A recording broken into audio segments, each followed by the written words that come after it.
অসাধারণ সুন্দর মেঘলা আকাশ আজকে, আর চারিদিকে মেঘ থমথম করছে।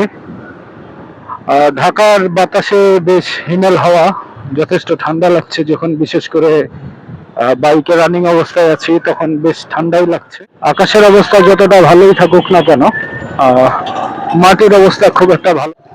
এই যে দেখুন রাস্তার অবস্থা দেখছেন, একদম পানি কাদা দিয়ে ভরে রাস্তাগুলো একেবারে বেহাল দশা বানানো হয়েছে।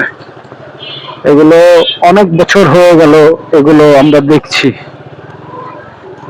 তারপরে সামনে আরো দেখতে পাবেন। এই যে দেখুন, দেখতে পাচ্ছেন কতটুকু কে জানে, বাট এই যে দেখুন রাস্তার অবস্থা। আরো আছে, সামনে আরো আছে, আপনারা দেখতে পাবেন, দেখতে পাচ্ছেন হয়তোবা। এই হচ্ছে অবস্থা। এখানে তো অল্প বিস্তর, কিছু কিছু জায়গায় এর থেকে অনেক ভয়াবহ অবস্থা বিরাজ করছে। বৃষ্টি এলে ঢাকার রাস্তার অবস্থা কেমন হয় তা যারা ঢাকায় থাকেন তাদের নতুন করে আর বোঝাতে হয় না, তারা সবাই ভালো করে জানেন। তবুও এইসব রাস্তা দিয়ে প্রতিদিন যাতায়াত করতে করতে মাঝে মধ্যে নিজেকে বেশ অসহায় মনে হয়। আসলে আমাদের কিছুই করার নেই।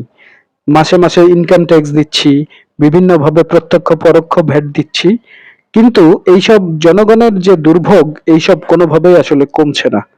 আসলেই মাঝে মাঝে নিজেকে অনেক অসহায় মনে হয় এইসব রাস্তা দিয়ে চলাচল করার সময়।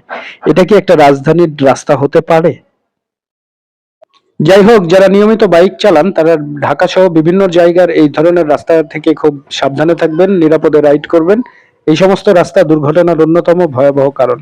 তো ভিডিওটি ভালো লাগলে শেয়ার করে দিবেন এবং লাইক এবং ফলো দিয়ে সাথে থাকবেন। ধন্যবাদ।